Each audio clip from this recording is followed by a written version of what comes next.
All righty. Welcome to Thursday without Frank, because that's what we are. That's what we're doing this week. This is Amy Marie here in the Purple Up. I'm still purpling up for military children, which is what we did last week, which was awesome. So hopefully you wore your purple.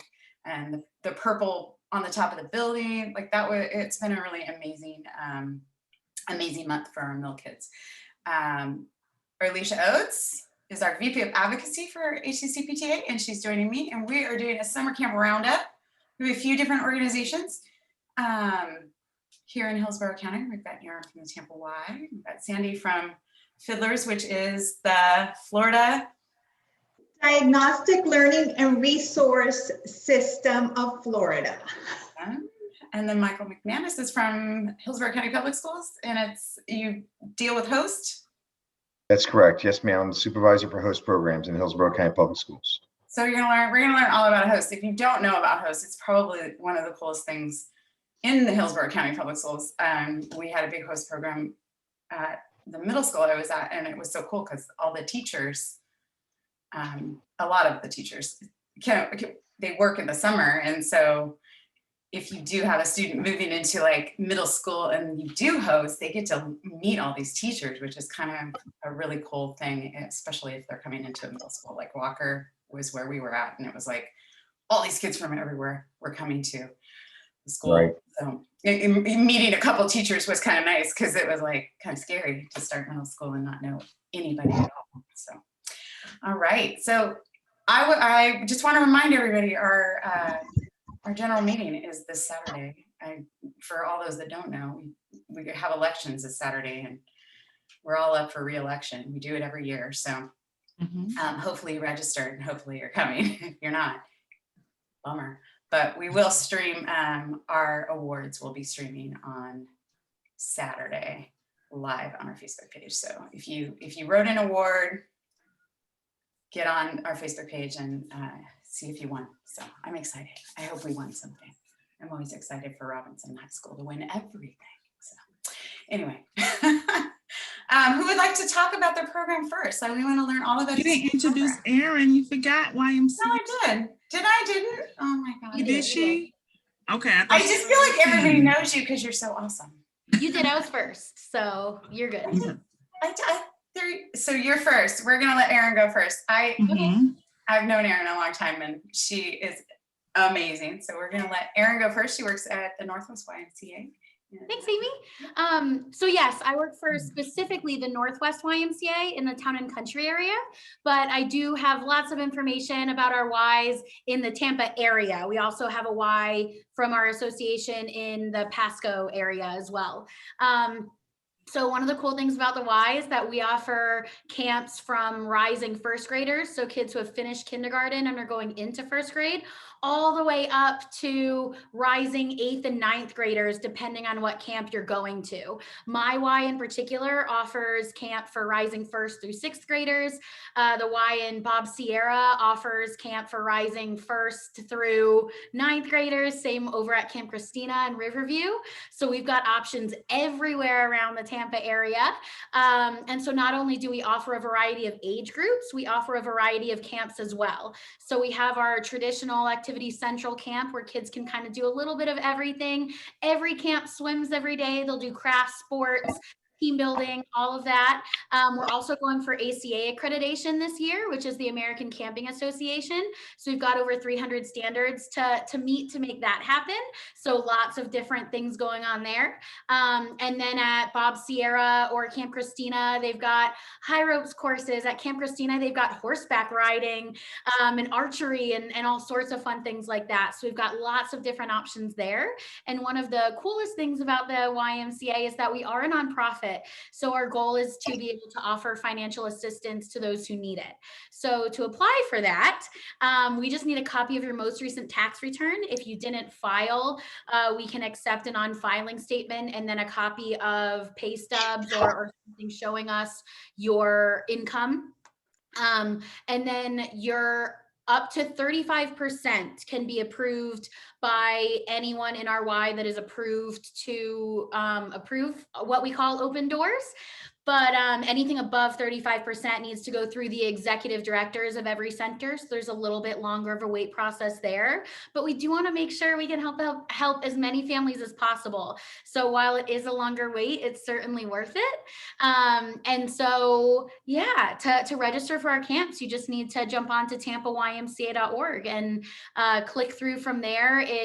You can look through, it's conveniently broken down into areas. So like mine is listed as West Chase / town and country.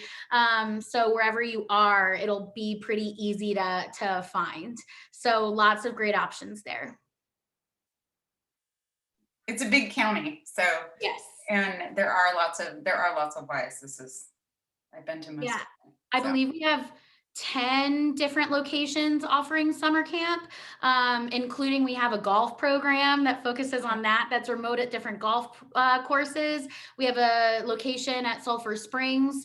We also have East Pasco Family YMCA over in Zephyr Hills. So definitely have some really solid options there. And then I know we were talking a little bit before we started about some of the programs that offer services for any students that were special needs or any kind of thing. We have a couple different options for that. Right. So we do have 2 what we call adaptive programs that are designed for our special needs friends. And those are offered at our Bob Sierra location, which is over in Carrollwood, and at our North Brandon location, which is in Seffner, literally right across the street from Seffner Elementary. So you can't miss it. And our Bob Sierra location is right behind Gaither High School. So, so super easy landmarks to find and pretty separated. So, and they operate at a much lower ratio. ACA standards require that we're at a really low ratio of, depending on age group, it's anywhere between 1 counselor to 8 kids and 1 counselor to like 12 kids. Again, depending on age. And I don't personally run an adaptive program, but I do believe I know the adaptive program ratio is much, much smaller because of the one-on-one or because of the direct attention those campers need. That's cool. That's Yeah. awesome. I think that one of the coolest things about the Y, in my opinion, I do work at the Y too, as a disclaimer, but and I'm just a fitness instructor, and I'm sitting there a little bit, but one of the coolest things is a lot of the employees that work at the Y were once campers and or leaders. We have a leaders program, which is our teens. They start in 7th grade, and Erin works with them as well, but they'll work part-time in the summer, and then they become, they'll go to college and they'll come back. And so you see a lot of hopefully some of the same faces in the summer, and the kids get to know these kids, the older kids, and it's really cool to see. So it's very family oriented at most of the Ys I've ever worked at. So Definitely. I love that part of it. So thank you, Erin. Do you have any questions, Earlishia? I do. Erin, what age do you start hiring for camp? So for camp in particular, our association is hiring 17 and above. And that's because of an American Camp Association standard. Counselors under 16 can't hold a group by themselves. So we're hiring 17 and above. For other positions like lifeguarding and our stay and play and stuff like that, we do hire 16 and above. So there are certainly many options. Tampa YMCA.org is a one-stop shop for anything. There's a little careers button, whether you want to work summer camp, stay and play, welcome center, wellness, aquatics. We got options there for sure. We do. Awesome. It's a great place to work. I will vouch for that. Thanks, Amy. I agree. It is. I mean, we are all certified in so many different things, as far as like CPR, oxygen, first aid, child abuse awareness. Like there's just a lot of different things that we have to go through to even walk in the door and check and clock in. So, and that's every single person, whether they're 16 years old or 62. Like everybody has the same certifications, which always makes me feel better if I putting my kid in the kid zone or having their swim lessons. Everybody's really, really competent, and Erin has taught me CPR on. So, I'm an instructor, yes. yes, she has. Everybody wears different hats at the Y, but it seems like. Yes. Any other questions? Not yet. I'm watching the chat. I'm Thank you. soon. Thank you. I usually watch the chat. That's usually the job. So I think, oh, you put the Tampa YMCA in there. Thank you. I was going to say, I'm for Lolita's probably on that too. So she's our marketing person and she's amazing. All right. Well, if anybody has any questions, please pop them in the chat and we will come back if somebody has something we need to talk with Erin about. So thank you, Erin. Who would like to go next? Sandy or Michael? Yeah, I'll go next. So I am Sandy Boucher, and as Amy said, I am part of FDLRS, which is Florida Diagnostic and Learning Resources System. And we provide support and services for students with exceptionalities, or ESC. So we have compiled like a resource list that is available for summer. So it's readily available. If you go to Hillsborough, our website, and you look for FDLRS, it's readily available. It's called Out of School Resources, and I'm going to put it on the chat. But there's all kinds of resources there. There's from art classes to dance classes. There's, I mean, we don't endorse or promote one specific one because they're separate companies. But we suggest that parents do their due diligence. They call around, see the class sizes, see how many advisors to student ratio. We ask that parents do that due diligence themselves and find which camp would fit accordingly. But like I said, there's art classes. Like for example, Arts for All is a very big group, and they provide art, dance, drama, and they even have like day camps that you can drop off and pick up. Sometimes they'll, depending with COVID and everything, they might have Zoom art classes. So it's very broad, but there are so many resources. One that I suggest that everybody look at is the Disability Resource Hub. So it's a publication, but they state so many different things going in and around our area. For example, they have like the link to Buddy Baseball, or when Mosey is good days for sensory students to go to Mosey. And they just have so many resources for camps, for day camps. And like I said, I'm gonna post that all in the chat box, and Amy will get it for you guys. But we also have another resource that's McDonald Training Center. They're like, if you have an older teen, they specialize, they have like a camp for 14 to 21-year-olds. So there's stuff on there for all ages. It's just a great resource to have around for the summer, you know, so if they finish one camp, you could look for another camp and so on. So like I said, I'm going to put it in the chat, and we have, we're part of the Parent Liaison Project, and we deal with ESE parents. So I'm also going to put our flyer if you have any questions, concerns, comments. If you know of another program that we might be interested in, we'll be happy to put it there also. So I'm going to post those items in the chat. Awesome. Okay. I knew you were talking about your presentation next Tuesday.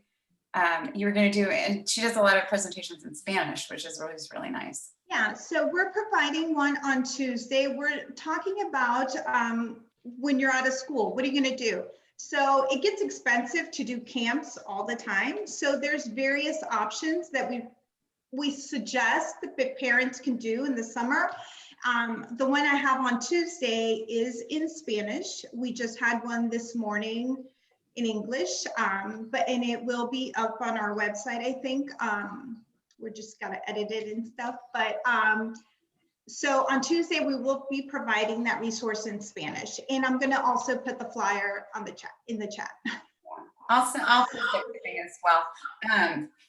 We also do an ESE happy hour, and Sandy said she was actually going to be on that. So I think that's next Tuesday. It's the second Tuesday of every month. It's on our Facebook page and on our website. We do have a question.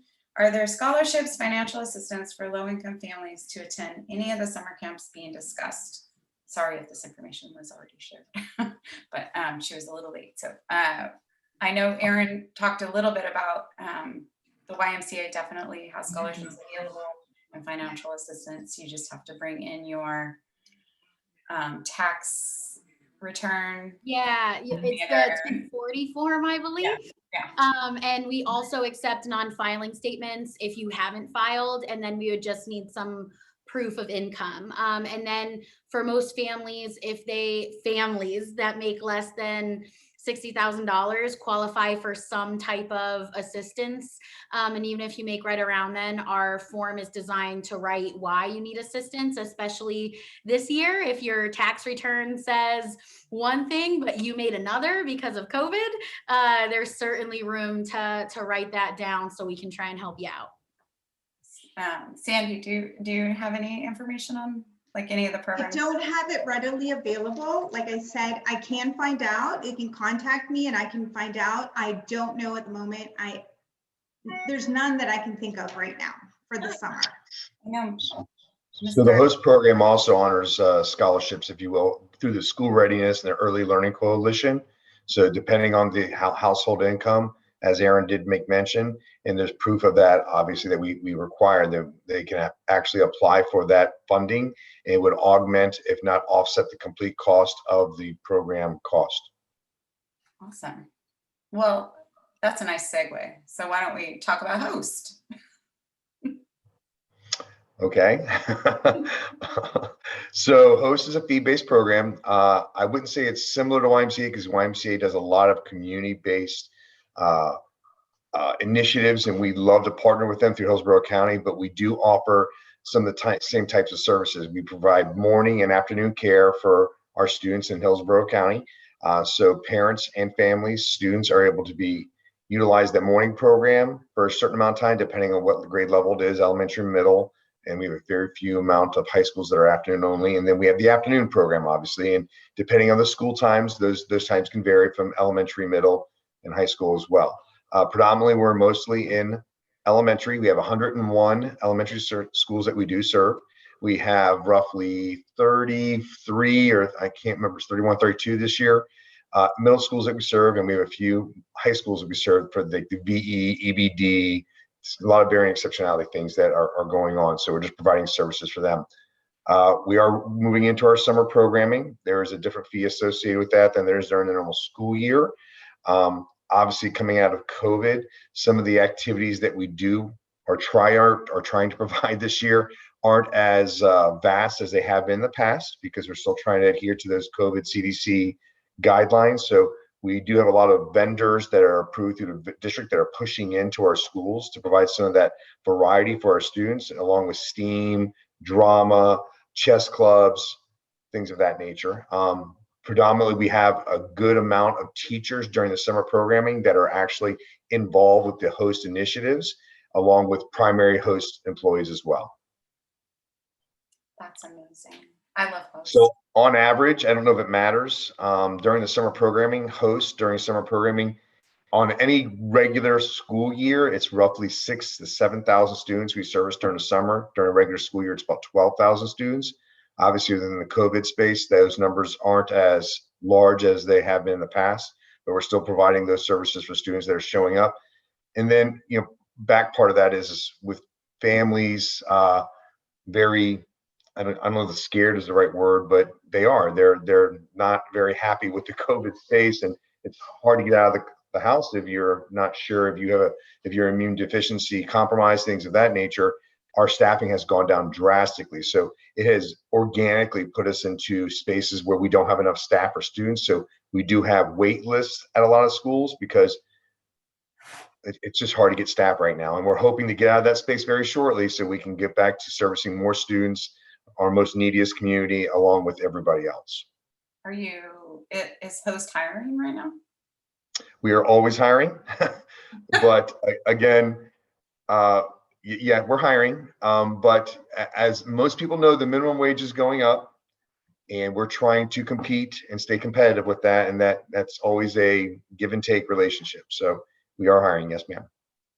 So that is a great question to ask. I totally forgot about that, but I know there were a lot of programs last summer that just didn't happen or were just completely different, right? I know the Y was emergency, like just only first responders, Healthcare. Mhm. Healthcare employees and stuff. I remember that. But what are you guys doing to keep everyone safe? Like, what are there new things in place that parents should know about? Well, if you're asking me, I don't know if you're asking the other people, but if you yeah, know. Yeah. sorry. We No. aligned with the CDC protocols. We met with our district, and as you heard me earlier talking to Aaron, we actually collaborated with the YMCA, Brandon Sports Aquatic, Boys and Girls, and All Stars. We all met at the beginning of the COVID space. So let's see, it happened in March. So January, around the beginning of March, end of February, we met as a collaborative group to talk about, hey, what are you doing? How are you addressing these concerns? We use a lot of what the district already uses within the school setting. And we kind of seamlessly transitioned that into the after school and before school. And it went very smoothly. There's always going to be growing pains. You're going to go, oh my God, we never thought about that. Why didn't we think about that before? And you have to really adjust fire really quickly. Host stayed open the entire time. We went down for like 1 or 2 weeks to help SNS feed the community and the students that are rolling through the feeding program. But again, the numbers were small, but we just adopted everything that was CDC, our reopening plan by Mr. Davis, and everything that was we could to kind of make it systematically a clean environment as possible. Gloves, sanitizer, spacing, limited activities, just all of those things, constant mask wearing, just all of those things. We just kind of really drilled in and really honed in on it, and we're intentional with it. That's awesome. Erin, you want to talk about a little bit about that? Sure. Yeah, so we were really lucky that through relief care, starting with relief care and ending when the kids went back to school, it ended up turning into like a 24-week summer for us. And so we were very conscious about how many kids we allowed in our building, very conscious about cleaning and disinfecting, where normally we have a big box of crayons that kids all kind of share. Now we have little cups that kids get their own crayons from, so they're not sharing and all of that. And kind of like Michael just said, we're following all the CDC guidelines as well. So at the end of last summer and for after school right now, that's masks for kids, masks for counselors, temperature checks before kids get on the bus to come to us and all of that. And for summer, depending on what the CDC is saying, we will adjust as we find appropriate. And I'm sure the YMCA and the county, as Michael mentioned, will continue to work together. So we're keeping everyone as safe as possible. We have been working to focus on a lot of outdoor programming to kind of do the best we can. That's obviously the biggest space we have. So yeah, doing a lot of the same stuff as Michael mentioned. That's awesome. I know I work there, so I know how much we clean for sure. I mean, we always cleaned, but right now we're just cleaning a whole heck of a lot. Cleaning them more. Mm-hmm. So are you having for swim lessons? At the YMCA, are y'all still offering swim lessons? We are. So we're offering swim lessons as just a normal program. I will plug that our swim lessons are, I believe, $65 for a pack of 6 classes. They're $65 as a member, $100 as a non-member. So including financial assistance and scholarships and all of that for camp, that if you're a member, you get a lower rate. So when you apply for assistance for camp, we can take down your membership rate as well. I should mention that. Also, as part of summer camp, a lot of our camps offer what we call an add-on program. So I know at my Y in particular, we have a $45 swim lesson class that's a 4-day intensive. So it costs a little bit less, but as long as your parents drop you off early enough, then you can go to your swim lesson and we will get you from your swim lesson to camp, so parents don't have to worry about running around before or at the end of the day after they've had a long day at work. That's awesome. I will attest, they do get them around quite efficiently. They line up and it's pretty darn good. And it's so important to make sure our kids have swim lessons here in Tampa for sure. You got a great fan here, Michael. They said host rocks. Bring your kids to swim. And We try.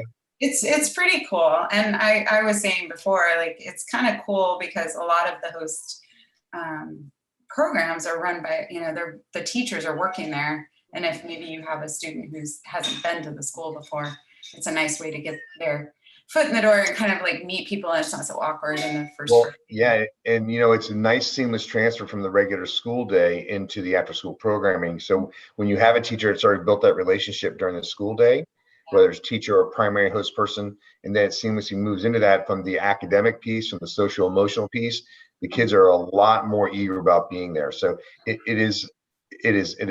think it's a good program, along with the Y and all the other OST programs that we provide. Everybody's very intentional about making this about students and not about themselves, and that's why they're all successful. Yeah. Jen Rogers was asking about the neurodiverse disabled students, including teens, for programs. We're going to post more programs. Sandy's going to share those with us, and we are going to push those out and get those to you, Jennifer. She's watching right now, and so she can get them out to her network as well. She is our ESE chair for HCCPTA. So any other questions you have? I do. Michael, so for the host program for the summer, what type of activities are you guys going to actually do with the kids, with COVID and trying to stay safe and everything?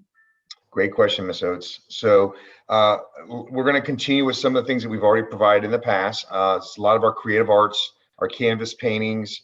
We're going to still utilize the computer labs for some of the academic pieces and the coding and the fun things that the kids like to do. We also have our outdoor activities that we're going to continue, and those are a plethora of many. We have literacy programs that we continue to do that are engaging, and the kids really enjoy it. They're not just sitting and getting. There's a lot of really interactiveness to it. We have our STEAM program, which we run throughout the course of the year that students just absolutely love. We have our chess program, and we have to scale most of these back a little bit because of how many kids were in a closed confined space doing these things, but we're still doing it. We're rotating through. A lot of them are done outdoors, so we can try to leverage as many kids as possible and get them through the activities. I will be transparent that again, like I started off, a lot of the field trips that we have traditionally offered, we're not doing as many until the CDC and the local area goes, okay, we're getting to that space again. And I think even initially when we get there, we're still very hesitant about pushing in too quickly and exposing people to things that we just don't want them to be exposed to. So we're going to be very strategic about how quickly we move in and out of those spaces to make sure that we're keeping our kids safe. We did solicit some vendors to come in this year to help change up, if you will, provide a little variety during the day. So we're leveraging that from food vendors, music vendors, community service, animal vendors. So they're bringing in animals for animal shows. I mentioned drama. I know we have some sports vendors, and I've been working with a private vendor currently in the Boys and Girls Club works with them, and their name escapes me right now, so forgive me, I'll come up in a minute. But they're doing a good job of working with our students to provide them or give them or introduce them to other avenues for the middle school students, that is for careers. So, there's some activities that are all involved around that, but there's also some educational piece where kids can get really intrigued and get some hands-on proprioceptive things that they can actually do while they're involved in the actual programming time. That's cool. Maybe. I'm sorry, was that long-winded? I'm sorry, Ms. Oates. I apologize. No, that was perfect. Thank you, Michael. Do you work with Junior Achievement at all? That would be probably a good one. Yeah, we've met with them and we've kind of off and on. I don't know where we are right now. I would have to check with my program manager to what extent, because when we have so many sites, it depends on where they're pushing into and what we're utilizing. So we have pockets of those things happening. I just don't know if it's happening with complete fidelity across, but I can check. I will. That would seem like it would be a good one for middle school. Yep. To connect with. Are you guys doing anything different this year, Erin? I know we had beach trips, and I know we did some field trips in the past, but are we doing stuff like that, or what are we doing different this year? We are not doing field trips this year. We've moved away from those in the past couple of years in an effort to focus more on the quality of what's going on inside of our building. And we've had a lot of success with it. We've grown a lot of camps. We do have buses running because to get to Camp Christina, which does the horseback riding and all of that kind of really specialized stuff, they do have buses that pick up from New Tampa, which is near Wesley Chapel-ish, and South Tampa, which is self-explanatory, off Himes Avenue. So they do have buses that pick up there and take them to Camp Christina, but that isn't a field trip. Parents utilizing that option pay an additional cost for transportation. And so they're there a full day, they drop them off. I don't know what time the buses actually run, so don't quote me, but sometime around 7:45, 8 o'clock, come back at around 4:30 sometime. So that's the only time we really have buses running. I do know some centers, just like Host, are bringing in some vendors and stuff. That's cool. That's probably good because a lot of those vendors are small businesses here in our Hillsborough County area. Yeah, and I think it goes with, I think it goes without saying, Aaron would agree with this, that the vendors are approved through the county. So it's not like we're just reaching out and bringing, any vendor off the street that hasn't gone through the vetting process for Jessica Lunsford and those things, and is adhering to the CDC guidelines for coming onto a campus. So to make sure we put it out there. I know this is a line thing. I make sure you say, like, a disclaimer. They are pre-approved to be on, and it's something that we're only leveraging that list of vendors. So how does a person, so I know you said Jessica, if someone wanted to be a partner with the Y or with Host as one of those vendors, how do they get on that list? Yeah, they would need to go through the district office to get a clearance. There's a background check they have to go through. They have to go through a qualification. I'm not sure there's any certifications like we have to have in Host and YMCA, BSAC, and all those other things, but you would contact the district office and find out how you could become a vendor or a partner to do some of those things. At the Y, I would say to reach out to whatever program you want to reach out to. If you call the center, they can get you that camp director's name, and then we can connect them from there with who they need to go through, kind of like Michael mentioned, all of those processes and stuff like that to make sure they're able to be on our grounds while keeping everyone safe and all that. So I think that would be the first step for us. What else you got? What else you got, Earlishia? I love Host. My son did horseback riding at the YMCA. So I love them both.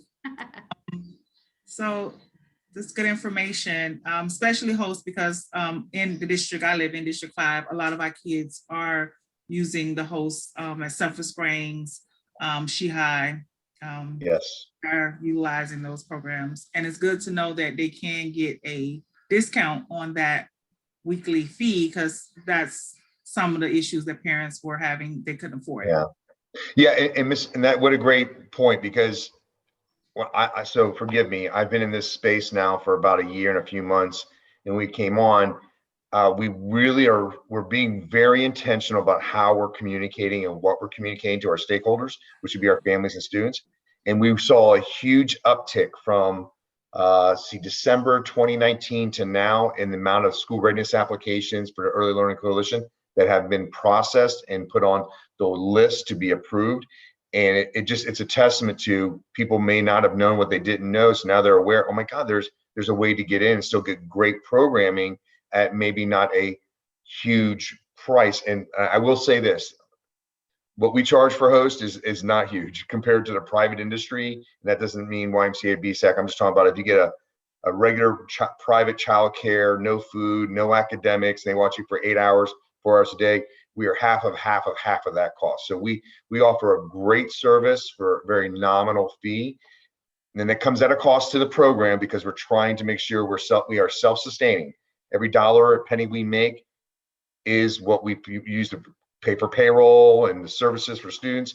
Nothing comes from the district or Part 1. So we have to make sure that as a self-sustaining organization, we continue to stay alive to continue to provide those services down the road for the students. So it's a balancing act. But we love what we do. We really do. The instructors love the kids love the instructors, and we come to work with a big smile every day. Michael, I know you said that you guys were short-staffed. Do you foresee any of the host programs at certain schools being cut off for right now? Or No, I don't. I don't even want to entertain that idea, Earlishia. okay. But things happen. If 100 employees decide not to show up tomorrow, so I mentioned school readiness and early coalition. With that comes mandates from the state. We have to have X amount of staff members for X amount of students. So right now it's a 1 to 20. So for every 20 kids, we have to have a staff member at a site. If we ever start dipping below that, which we have never experienced, but COVID, nobody's experienced this either. So we're having a hard time moving staff around to make sure we're meeting those mandates so we don't get fined by the state and have to close down a program.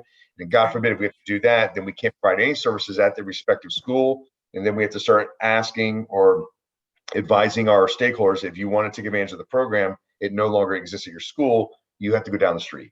And that's not convenient. That's not, to me, it's not equitable, but it is what it is when it comes to staffing and the mandates where we have to adhere to. So I don't foresee that.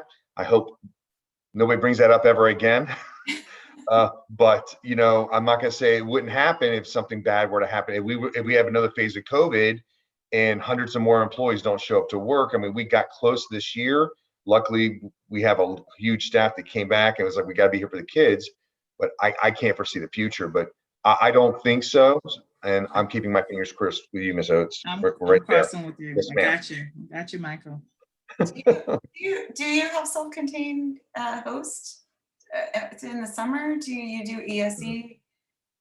No, what we do provide services for, like, I have a Down syndrome child, so we do provide services for special needs kids, but it's all fused together.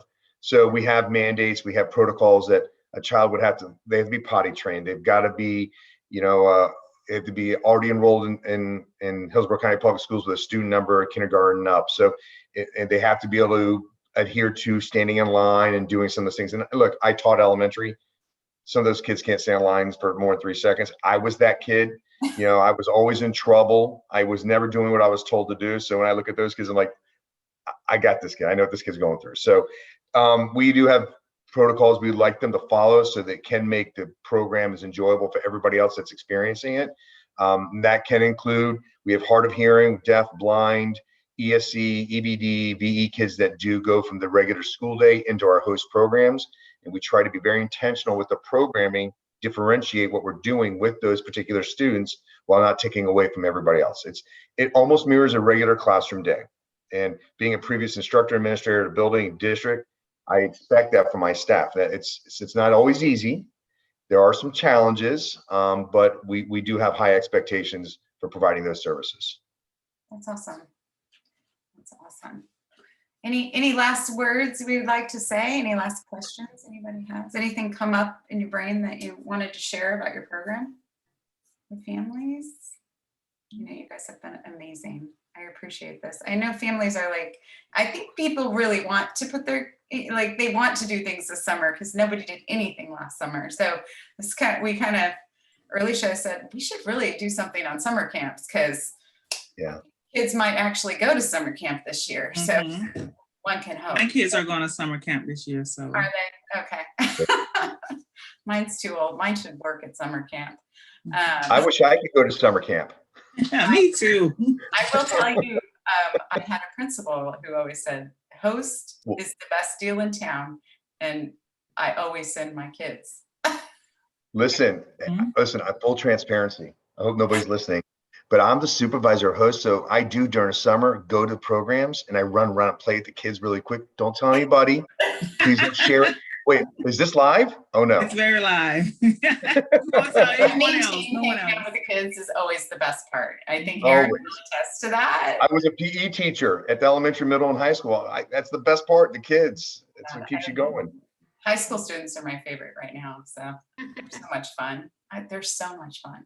You give them. So the only thing I would like to add, if we're coming to a close, is that Host is providing 34 elementary sites during the summer programming, and we have 10 middle school sites. Of that, we have 2 to 3 sites that are elementary we're taking students from transportation. Hillsborough County Public School Transportation is busing kids from that to their feeder pattern. And we'll have all this posted on the website. We also have a portal where you go to register and all that stuff. So there'll be plenty of information that's coming out. I just want to make sure that they know there's a plethora of sites that are going to be available. And again, that is a scaled down version from where we have been in the past, but there are that many sites available for people to leverage. Awesome. Awesome. Oh, I'll add really fast to that. The Y provides breakfast and lunch through Hillsborough County Summer Break Spot. So that's included with, we partner with them. So that's included as part of the camp day. So the only thing parents need to worry about is a water bottle and a snack, and we've got everything else covered. And some of the breakfasts are like Cinnamon Toast Crunch and Frosted Flakes. They're like good breakfasts. I love cereal. Yes. Sign up. So where's that at, Aaron? Because I'll be stopping by there. That's all It's right. such a hard Yeah. choice right now. YMCA, Host. Oh my God. We have breakfast too, but I don't know if we have Cinnamon Toast Crunch. So I'm just saying, I'm gonna have to come by and pick up a box or I two. know that. I'm really going to show up for work every. In years prior to COVID, we were actually a community provider. So anyone under the age of 18 could stop by and get a meal from us for breakfast or lunch at any of our Ys. Last year, it was only our camp kids that were able to take advantage of it. I'm not sure where we're landing on that this year, but I'll certainly get that information to Amy so she can share that information out once I get a confirmation there. Yeah. Nice. That's What a cool. great service. Yeah. Funding for meals. I saw that the federal government extended the program, so I'm sure there'll be information coming from the district and soon. There's a lot going on, I know. But So Michael, you have to, what are y'all doing for breakfast and lunch? Like, We do that too. Listen, if you want me to step up our game for Cinnamon Toast Crunch, I can probably pull some strings, Earlishia. I'm just saying. yes, I mean, because this option, like she kind of got you with the Cinnamon Toast Crunch. I don't know. Oh, I'm not no. saying we don't have No, that. I- I'm just saying I want a free box. I'm gonna go get a free box if I can get it. Maybe, if It's Michael, for if you the say you have children. bacon and eggs, I might can Whoa, pump the brakes. wow. I don't know. I don't know. We do provide 3 meals a day, but thank you, Earlishia, for that segue. All right, That's I time will. for me. I was trying to see which place I can come by and get a meal for breakfast on the way to work. Let me check. Yes, ma'am. Yes, ma'am. Our nutrition staff in our schools is absolutely. Yes. They do a really good job of making sure our e-learners get fed and our students get fed. And I have been doing teacher appreciation all week. So we appreciate every single staff member when we do teacher appreciation at our school. And it has been nice to see them come in and get something as well. So I'm like, Yeah, they really worked their hump off through the whole COVID space. I don't think they took any time off. I mean, they were providing services for students and the community as a whole. Talk about dynamite. I mean, just the services they provide were just outstanding. yeah. So, and it sounds like they're probably going to do that over this summer too. So, Yes, ma'am. that will be forthcoming. We'll make sure we share that too. But anything else you guys have to share, Sandy? Do you have anything you'd like to share? I know we're gonna. I think we should do a special camp just for our neurodiverse, like a special. Yeah, I'll definitely talk about it when I'm with Jen. I'm gonna join her happy hour. We'll definitely go more in depth if she wants to, but I did provide the links there. Yeah, You we'll really share. have to expand on each place to see which one's the better fit for you. It's a vast variety of items there. There's even like Camp Idlewood. It's a sleepaway camp. I mean, there's so many options for kids with ESE. It's just not And it's one hard. place. Yeah. And they're all so different too. So Yes, absolutely. it makes sense for parents to like try to find the right fit that really Yes. would, art may be what they really love to do. So that may that could be a fit. And the older teens, I know Jen has a high school student, so she's always looking for stuff for her teen to do. It's really hard to find for older teens. I have an 8th grade ESC student, and it's so hard. I mean, there's really not a lot out for them, but it's kind of nice when you find something like McDonald Training Center. It's more career oriented, so it kind of like is routing them the correct way. So That's kind of cool. nice. Yeah. And it's nice to hear that the middle school students are kind of working on some career exploration too. So Yeah. Thank you all for coming. This is really nice. We're just trying to do our best to get out information to our Hillsborough County PTA families out there in the area. If you have questions after this, I do post this on YouTube, so it will be accessible on Facebook and our YouTube channel. And we're going to send out all of this information. We are pretty good on our website about adding lots of resource. So, and we have an ESC chair, we have an LGBTQ chair, we have a military inclusion chair, we have a DEI chair. We have a lot of different, very diverse, specific people who work in one area. So if you have a question, we can usually find you the answer or help you find the person that can answer your question. So please always use this as a resource to get the answers you want. We might not know the answer, but we certainly know how to find the answer. So especially Miss Earlishia Oates, she's very good at that. So thank you all for coming. We appreciate so much, everyone. Last minute kind of, I know it's hard to sometimes get everybody on the same page. So thank you so much. And we will see you next week with, I don't know what yet. Wait, Great, whatever it is. I don't know what's next week. What's next week? Frank. Frank will be back. It won't be me. And also, What? you can put the flyer for April's camp that she's on for. Yeah, she still has some spots available. She has spots. An awesome camp. So I will post that on our website or on our Facebook page as well. She's looking for a few good girls to help this summer. So, all right. Thank you all for coming. I'm gonna sign off now. Have a good night, guys. Thank you. Bye-bye. Thank you so Thanks for the much, opportunity. Erin. Thank you guys for sharing. I truly appreciate everything. Bye, Erin. Have a great evening. Bye-bye. See you next week. Bye. You guys have a good evening. Thank you, Sandy. Bye. Bye, Earlishia.